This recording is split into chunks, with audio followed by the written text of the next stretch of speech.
The wicked will be desolate. Desolation is to them that have no love for God, and those that hate their brethren and yet claim to love God are liars. They claim to love He who was sent, and yet they hate the very people He was sent for. They praise in the churches. They raise their hands high, yet their heart is far from me. They do not love me. They do not honor me. But they honor tradition. They honor traditions of men, focusing on those things which be not of God, but of men. Loving the ways of men and all the hypocrisy and arrogancy, but know that the Lord hates pride and hates arrogancy. And when you are prideful, God will resist you.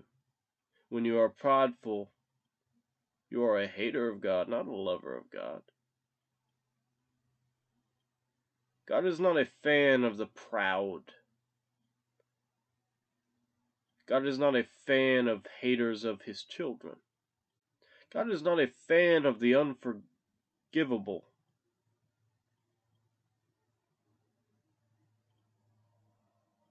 When someone does wrong you, do not take it as an opportunity to attack, but take it as an opportunity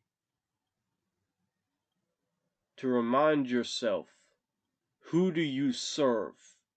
Do you serve God or do you serve the world? Because if you serve God, why then would you look for opportunities to attack His children?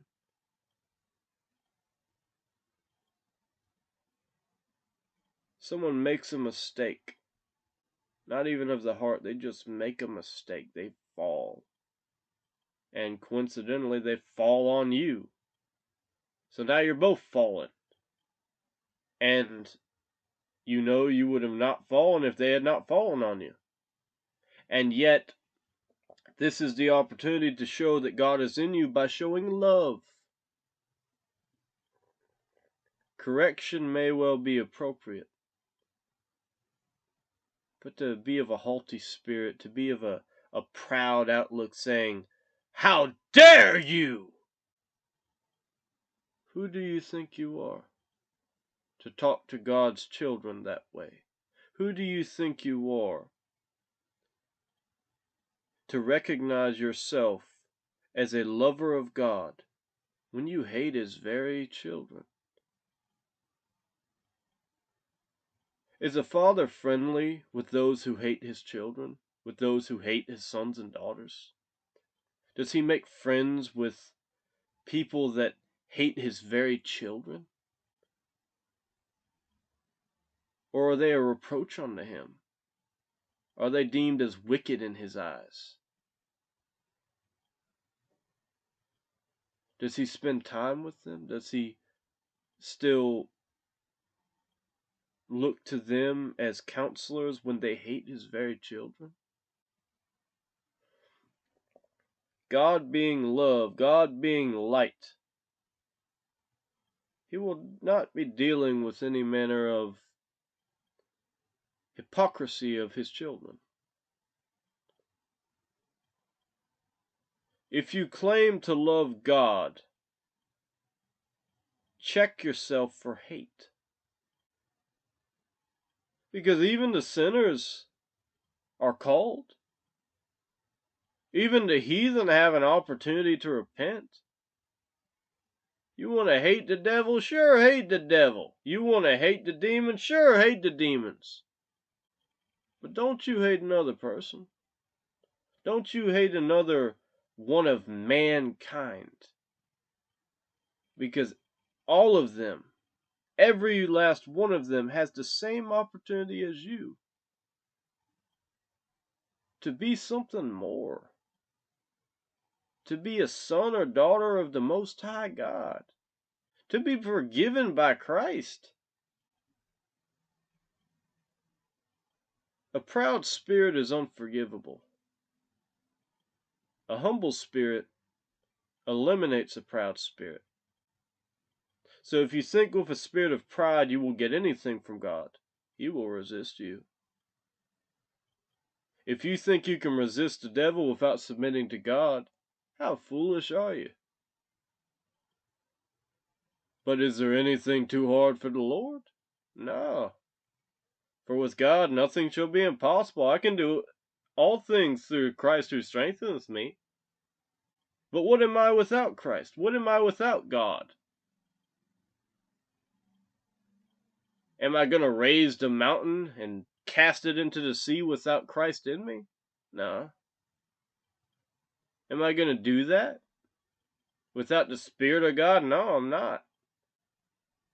Because while I'm using the authority of the tongue that has death and life in it, I'm also using the authority of Christ. And without the authority of Christ, who are you exactly? If He never knew you, who are you?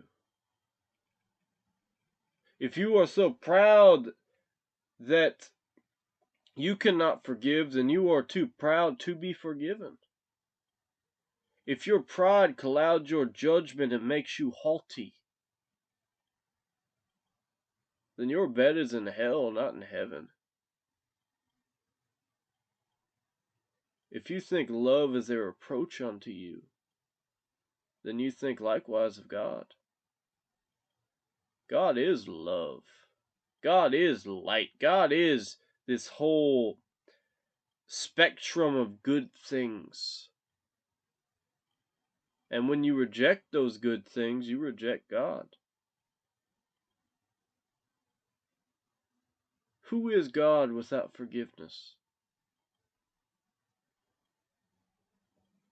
Just another monarch.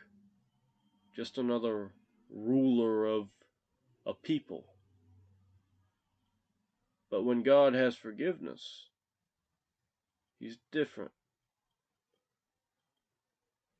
He is not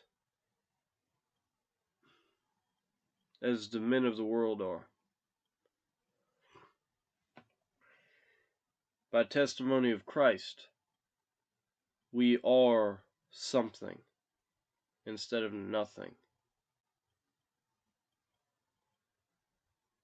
But if His testimony of us is, they were too proud to hear me, they were too proud to listen to me, they were too proud to heed my warnings.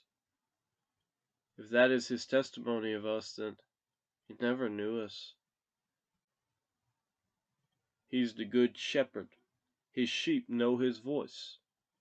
So how then can you, ignoring the voice of God, to listen to the spirit of proudness, how then can you inherit the kingdom of heaven when you are of a proud spirit?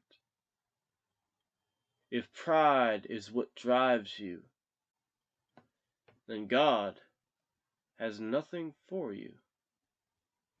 Because for you to have what is of God, you cannot have pride also. For by pride we are separated from God, but by love are we united to Him. Think not, I can hate my brother and still go to heaven. Because there will come a time that you will have to testify to Christ. I hate no one. I hate no man. I hate no woman.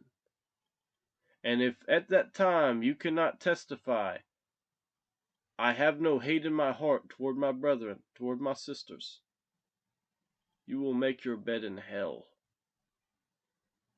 with those who cannot accept forgiveness. If you cannot accept forgiveness for someone else, you cannot accept forgiveness for yourself.